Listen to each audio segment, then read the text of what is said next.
반갑습니다. 오늘 아침에 기도한 것처럼 이민재 권사님께서 몸이 또 갑자기 안 좋아지셔가지고 또 병원에 또 입원해 계시는데 회복을 위해서 여러분 또 기도해 주시기 바랍니다.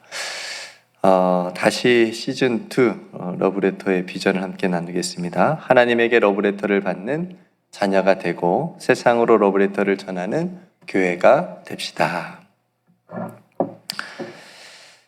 오늘 본문 7장을 우리가 함께 읽었습니다. 매우 좀 긴장 전체를 읽었는데 아마 여러분들이 읽으시면서 이게 무슨 말씀인지 이해가 되시는 부분도 있으실 거고 또 이해가 잘 안 되시는 부분도 있으실 텐데 우리 함께 말씀을 보면서 이 말씀이 무엇을 또 의미하는지 또 이 아침에 함께 나누도록 하겠습니다. 7장의 전체적인 내용은 멜기세덱이 누구인지 먼저 소개하는 것으로 시작을 하게 되죠. 그러니까 우리에게 조금 생소한 이 멜기세덱이라고 하는 이 인물을 이렇게 길게 소개하는 이유는 이 멜기세덱이 예수님과 깊은 관련이 있고 또 예수님께서 왜 대제사장이 되시는지를 설명하기 위해서 이 멜기세덱을 가지고 온 거예요. 그러니까 6장 11절에 앞선 6장 11절에 보면 멜기세덱에 관하여는 우리가 할 말이 많다라고 했어요. 그렇죠? 히브리서 저자가 그러니까 멜기세덱에 대해서 얘기하고 싶은 게 많은 거예요. 그래야 예수님이 대제사장이 되심을 또 이해하게 할 수 있으니까. 근데 당시의 히브리 성도들은 그 정도 이해할 수 있는 신앙적인 어떤 영적인 수준이 안 되었어요. 그래서 젖을 먹는 어린아이와 같다 너희들이 이제 이런 말씀들이 이어서 나왔었잖아요. 어쨌든 이렇게 멜기세덱에 관해서 우리가 할 말이 많았는데 그때 못했어요. 그리고 6장의 마지막 20절에 보면 예수께서 멜기세덱의 반차를 따라서 영원히 대제사장이 되시는 분이다 라고 하는 것을 선포를 하셨죠. 그러니까 이제 7장에서 왜 멜기세덱과 예수님과의 관계, 멜기세덱이 누구인지, 왜 예수님이 멜기세덱의 반차를 따라서 대제사장이 되시는 건지를 설명해 줘야 되는 거죠. 멜기세덱의 반차, 그러니까 이런 반차라고 하는 말을 조금 이해를 하실 수 있으신지, 좀 쉬운 말로 얘기하면 그러니까 멜기세덱의 계통, 멜기세덱의 라인, 뭐 이렇게 또 멜기세덱의 반열, 뭐 이런 그러니까 그쪽을 따른다는 그런 말로 바꾸면 좀 이해가 쉬울 것 같습니다. 그러니까 왜 이런 말을 할까요?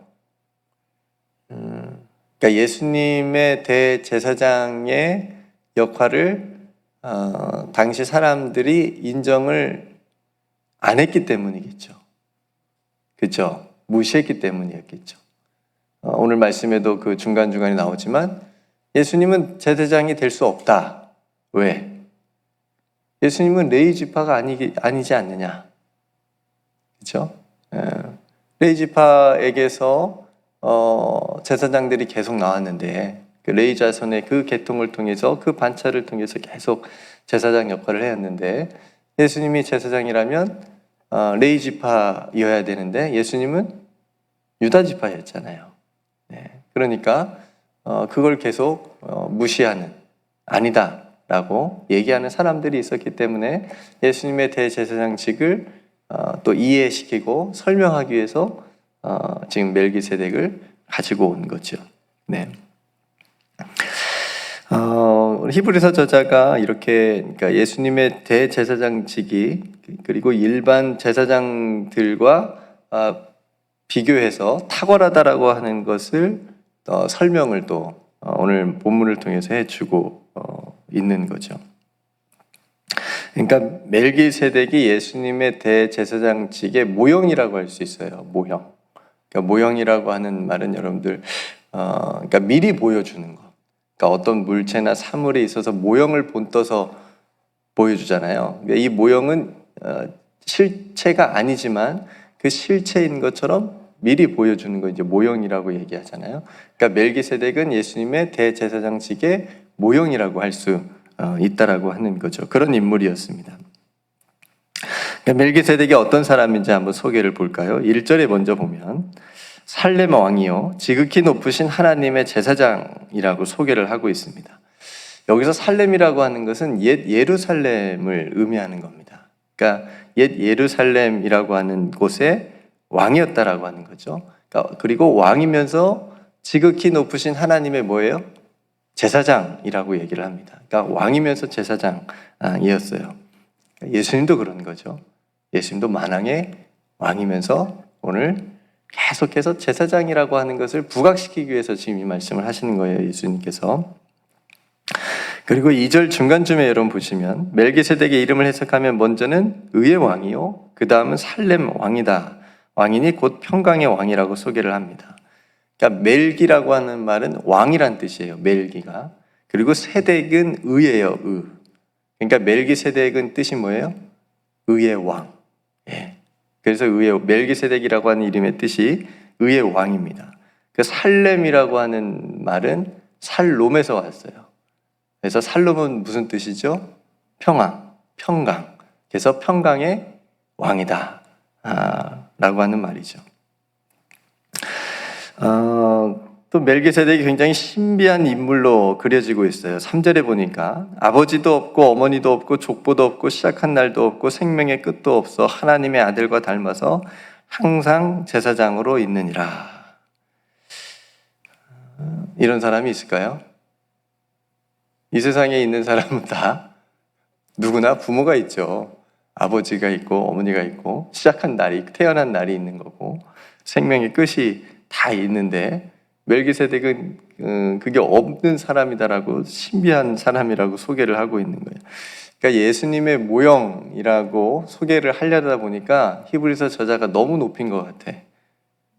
너무 높인 것 같아. 여러분, 부모 없는 사람이 어디 있어요, 그죠? 근데 멜기세덱을 이렇게 소개한단 말이에요. 그러니까 옛날 우리나라 왕들도 여러분 보면 굉장히 과장되게 소개하는 부분들이 있어요, 그죠? 그래서 탄생 설화라든지 그런 이야기들이 있잖아요. 그러니까 히브리서 저자가 진짜 하고 싶은 이야기는 뭐냐면 이 본문 속에서 멜기세덱이라는 사람이 하나님의 아들과 닮았다는 얘기예요. 예, 그래야 예수님하고 연결시킬 수 있으니까. 그러니까 하나님과 닮아서 항상 제사장으로 있는데 이 멜기세덱이 바로 예수님의 모형이 될 수 있다 라고 하는 것을 부각시키기 위해서 지금 이런 표현들을 쓰고 있는 거죠. 네. 그 4절을 볼까요? 이 사람이 얼마나 높은 사람인지 한번 생각해 보라 라고 하면서, 그러니까 높은 사람이에요, 멜기세덱은. 왜 높냐? 아브라함을 연관시키고 있거든요. 그러니까 아브라함의 관계를 또 말해요. 여러분, 아브라함은 믿음의 뭐죠? 조상이에요. 그러니까 유대인들에게 있어서 아브라함보다 높은 사람은 없어요. 자기들의 믿음의 가장 최우위에 있는 조상이에요. 근데 그런 아브라함보다 멜기세덱이 더 높다라고 하는 거예요. 왜? 오늘 이제 그런 말씀들을 하고 있는 거잖아요. 그러니까 아브라함과 어떤 관련이 있냐면, 다시 1절에 가보면 중간에 여러 왕을 죽이고 돌아오는 아브라함을 만나서 뭘 빌어줬어요? 복을 빌어줬어요. 복은 높은 사람이 낮은 사람에게 빌어줄 수 있는 거예요. 그러니까 멜기세덱이 아브라함을 향해서 복을 빌어줬으니까 지금 누가 높은 거예요? 멜기세덱이 높지 않냐? 이거 본문에 다 나와 있는 내용이에요. 그러니까 멜기세덱이 아브라함보다 높다. 그 2절에 보면 아브라함이 모든 것의 10분의 1을 멜기세덱에게 준 일이 있어요. 이 이야기는 이제 창세기 14장에 기록되어져 있기 때문에 이 이야기를 딱 하면 유대인들은 그 누구보다도 딱 이해가 돼요. 아브라함이, 우리들의 믿음의 조상 아브라함이 11조를 바친 사람이 누구다? 멜기세덱이다.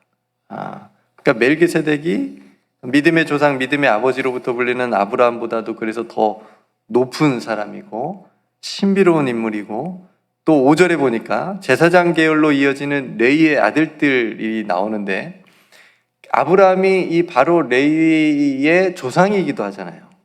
그죠? 그러니까 조상도 되기 때문에 결론적으로 아브라함보다 멜기세덱이 높다라고 하는 것을 지금 히브리서 저자가 강조하고 있는 거예요. 그러니까 그 이야기가 6절부터 10절까지 내용입니다.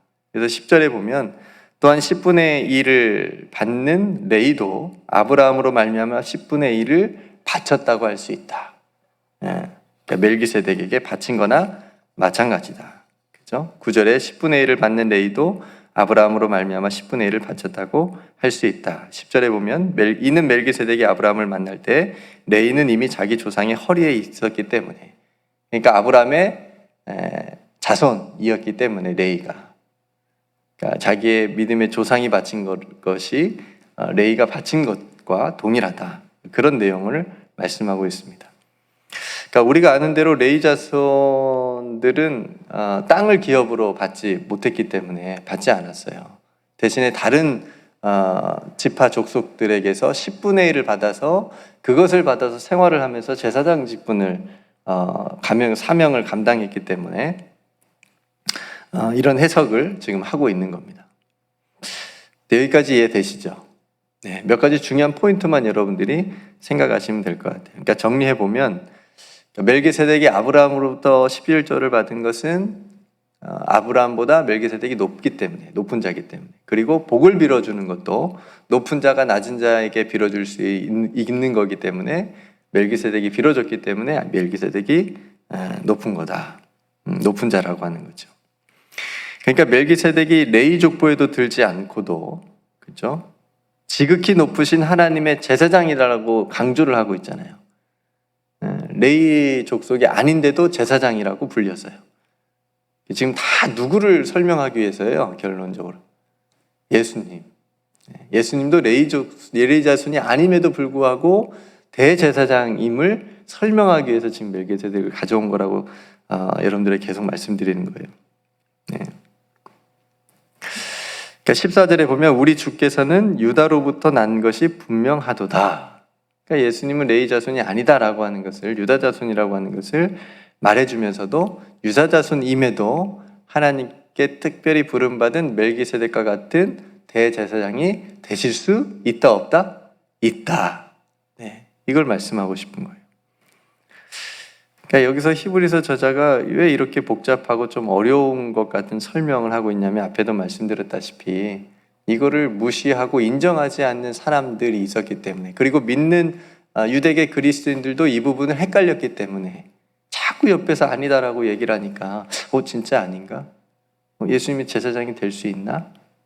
이 예수님의 대제사장직이 왜 중요하냐면 구원하고 연결됐기 때문에 그런 거예요. 제사, 예배, 또 여러 희생 제물, 이런 것들이 다 연관되어 있기 때문에 이거를 제대로 이해를 해야만 그 당시 유대인 그리스도인들이 확실하게 딴 생각하지 않고 다른 데로 넘어가지 않고 예수님이 자신들의 구원자가 되신다라고 하는 것을 확실하게 믿을 수 있기 때문에 이 부분을 굉장히 중요하게 이 히브리서 저자가 강조를 하고 있는 겁니다. 다시 말씀으로 돌아가서 한번 보면, 그렇다면 일반 레위 자손의 제사장들과 예수님의 대제사장직이 다른가를 또 설명을 해야 되잖아요. 왜 예수님의 대제사장직이 특별한가를, 탁월한가를 설명을 해야 되는데, 그게 이제 11절부터 나오는 거예요. 지난 앞에서부터 잠깐 제가 또 언급했듯이 일반 제사장들은 연약한 사람이었어, 똑같이. 그렇기 때문에 자신의 죄를 위해서 제사를 드려야 됐어요. 번제를 드려야 됐어요. 근데 예수님은 죄가 없으시기 때문에 제사를 드릴 필요가 없어요. 자신을 위해서, 우리를 위해서 자신을 드렸다라고 하는 거죠. 네. 그분이 바로 예수님이라고 하는 거죠. 그러니까 15절에 보면 멜기세덱과 같은 별다른 한 제사장이 일어난 것을 보니 더욱 분명하도다. 16절에 그는 육신에 속한 한 계명의 법을 따르지 않고, 그러니까 일반 레위 자손의 제사장들과 같은 그런 라인이 아니고 오직 불멸의 생명의 능력을 따라 되었다. 그러니까 예수님과 일반 제사장들이 다르다라고 하는 것을 지금 출발이 다르다라고 하는 것을 보여주고 있는 거죠. 그리고 22절에 보면 더 좋은 언약의 보증이 되어 주시는 거고, 22절과 23절 말씀처럼 영원하지 않기 때문에, 사람이기 때문에, 일반 제사장들은 영원하지 않기 때문에 죽어요. 계속 세워주면 계속 평생 하긴 하지만 죽잖아요. 그러면은 또 자손이 또 하고 계속 하니까 수요가 많아요. 그죠? 수요가 많지만 예수님께서는 홀로 영원하신 분이기 때문에 홀로 최종적으로 구원을 완성하신 분이다 라고 하는 게 22절과 23절 말씀에서 하고 있는 거예요. 제사장 된 그들의 수요가 많은 것은 죽음으로 말미암아 항상 잊지 못함이로되 24절에 예수는 영원히 계심으로 그 제사장 직분도 갈리지 아니한다 라고 하는 말씀을 하고 있는 거예요. 그리고 27절에 보면 제가 앞에서 말씀드린 것 같이 그는 저 제사장들이 먼저 자기 죄를 위하고 다음에 백성의 죄를 위하여 날마다 제사 드리는 것 같이 할 필요가 있다 없다? 예수님은 없다. 이는 그가 단번에 자기를 드려 이루셨다. 우리의 구원을 이루셨다. 우리의 구원을 완성하셨다. 그러니까 구원을 위해서 또 다른 무언가를 할 필요가 없다. 예수님께서 대제사장으로서 다 이루셨다. 그래서 결론적으로 28절 말씀을 보면 구약의 레위자손의 제사장들은 율법에 의해서 약점을 가진 사람들이 감당했어요. 그러니까 이걸 포괄적으로 앞에서 말한 것들을 얘기한 거 이렇게 율법에 의해서 약점을 가진 사람들이다라고 이렇게 구약의 제사장들을 딱 정의한 거고요. 그렇지만 예수님께서는 새롭고 크신 대제사장이 되어 율법이 아니라 맹세의 말씀, 하나님의 약속에 의해서 하나님의 아들로서 자신을 친히 드림으로 대제사장이 되신 분이다. 영원하신 분이 우리를 위하여 그 생명을 내어주심으로 우리에게 그 영혼을 선물로 주셨다. 그 영원한 생명을 선물로 주셨다. 라고 하는 것을 오늘 7장에서 말씀해 주고 있는 거예요. 그러니까 이러한 예수님의 대제사장 되심의 역할, 예수님께서 대제사장으로서 뭘 할 것인가, 그 역할은 이제 8장에서 나와요. 그러니까 히브리서가 좀 어렵다고 느껴지는 것이 이런 이야기들이 계속 끊임없이 나와요. 계속 설명하는 거예요. 설교하는 거예요. 선포하는 거예요. 그 당시 유대계 그리스도인 헷갈리고 막 흔들리고 그런 이제 성도들에게 계속해서 이 중요한 부분을 얘기하면서 예수님이 왜 우리의 유일한 구원자가 되시는지, 대제사장으로서 우리의 구원을 위해서 무슨 사역을 하셨는지를 계속해서 말씀해 주고 있는 겁니다. 그러니까 오늘 말씀을 딱 정리해 보면 이거예요. 그러니까 멜기세덱이라고 하는 이름은 그냥 여러분들이 기억해 두시고, 그죠? 그러니까 멜기세덱의 계통을 따라서 예수님이 특별하게 하나님의 또 부름을 받아서 하나님의 아들로서 우리의 죄와 우리의 구원을 완성하기 위해서 대제사장이 되셨다라고 하는 것을 멜기세덱과 연관해서 여러분들이 생각해 보시면서 예수님만이 우리의 온전한 구원을 완성하실 수 있다, 구원을 주실 수 있는 분이다라고 하는 것을 여러분들이 그거를 포인트로 잡고 생각해 주면 될 것 같아요. 그리고 구약의 제사장들이 드린 제사는 일시적이고 계속 드려야 되지만 예수님께서 우리에게 주신 이 영원한 생명은 일시적인 것이 아니라 영원한 것이다 라고 하는 것을 여러분들이 확 가지고 있었으면 좋겠어요. 이거를 끝까지 가지고 있어야 끝까지 믿음을 잘 지킬 수 있는 겁니다. 흔들리지 않고 어디 뭐 이단이 와서 막 이상한 소리하고 엄소리 해도 딱 오직 예수 딱 이렇게 얘기하면서 막아낼 수 있는 거죠. 조금 좀 헷갈릴 수 있고 어려울 수도 있지만 여러분들이 천천히 읽어보시면 제가 오늘 아침에 말씀드린 그 내용들이 다 이 안에 있으니까 한번 다시 생각해 보시면서 한번 읽어보시면서 정리를 여러분들 해보시면 충분히 잘 정리가 될 거라고 생각하고요. 예수 그리스도께서 왜 대제사장이 되실 수 있는지에 대해서 오늘 7장에서 우리에게 말씀해 주고 있습니다. 그러니까 이런 깨달음이 믿음이 되기를 주님의 이름으로 축복합니다. 믿음이 돼야 되겠죠. 멜기세덱이 누구지? 예수님과 무슨 관계가 있지? 아브라함과 무슨 관계가 있지? 이런 것을 우리가 이제 알았잖아요. 그리고 뭔가를 깨달았어요. 이제 그것이 우리에게 뭐가 되자? 믿음이 되자. 그래서 그 믿음이 내 삶을 지키고 내 생명을 지키고 그 믿음으로 예수 그리스도를 또 우리를 또 온전히 따라갈 수 있는 저와 여러분들이 다 되시기를 주님의 이름으로 축복합니다. 함께 기도하겠습니다. 오늘 말씀을 또 생각하시면서 여러분들 또 함께 기도해 주시고요. 또 담임 목사님께서도 몸이 조금 안 좋으셔서 또 여러분들 기도도 해주시기를 바랍니다. 그리고 앞에서 제가 또 기도한 것처럼 또 내일부터 EM 수련회가 있습니다. 또 잘 우리 자녀들이 예수님을 깊이 만날 수 있는 인생에 정말 하나님께서 원하시는 방향의 또 귀한 비전들을 가질 수 있는 또 그런 수련회가 될 수 있게 해달라고 기도하고, 또 다음 주에 있을 VBS 우리 선생님들과 전사님들이 열심히 준비하고 있습니다. 그래서 VBS도 어린 자녀들이지만 하나님께서 또 다 사랑해 주시고 또 알아주시고 만나 주시는 그런 시간들 되게 해달라고 위해서 여러분 기도해 주시면 좋겠습니다. 또 이민재 권사님을 위해서도 여러분 특별히 기도해 주시고, 몸이 연약한 성도들을 위해서 기도해 주시고, 또 우리 성도들의 삶 하나님께서 오늘도 굳건하게 또 지켜 주시도록 우리 함께 기도했으면 좋겠습니다. 제가 먼저 기도하고 우리 함께 기도하겠습니다. 은혜로우신 아버지 하나님, 오늘도 히브리서 말씀을 통해서 예수님께서 우리의 구원을 위하여 또 대제사장이 되어 주신다라고 하는 것을 다시 한번 생각하고 깨닫는 시간을 가졌습니다.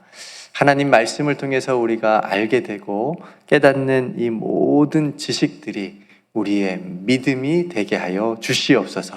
그래서 그 믿음으로 오늘도 살아가게 해주시고 승리하게 하여 주시옵소서. 영원하신 예수님께서 우리에게 그 영원을 선물로 주시기 위하여 십자가에 죽으시고 부활하신 것을 다시 한번 우리의 마음 가운데 확신하며 하나님 그 복음을 붙잡고 그 복음 안에서 오늘도 승리하며 살아갈 수 있는 우리 사랑하는 모든 성도들 한 사람 한 사람 다 되게 하여 주시옵소서. 특별히 담임 목사님과 또 몸이 연약한 이민재 권사님 아버지 하나님께서 강하게 붙잡아 주시옵시고 영육간에 강건하실 수 있도록 하나님 큰 은혜를 더하여 주시옵소서. 우리 사랑하는 성도들 오늘도 삶의 자리마다 하나님 앞에 부르짖고 하나님께 간절히 기도하는 기도의 제목들이 있을 줄로 압니다. 하나님께서 다 아실 줄로 믿고 먼저는 그 마음 가운데 평강을 허락하여 주시옵시며 기도할 때마다 하나님 깊이 만날 수 있는 우리 귀한 성도들의 믿음의 삶이 또한 되게 하여 주시옵소서. 오늘 또 모든 것 정말 주님께 맡길 수 있도록 하나님 우리의 믿음을 붙잡아 주실 줄 믿고 감사드리며 우리의 영원한 대제사장이 되어 주신 우리 구주 예수 그리스도의 이름으로 간절히 기도드리옵나이다. 아멘.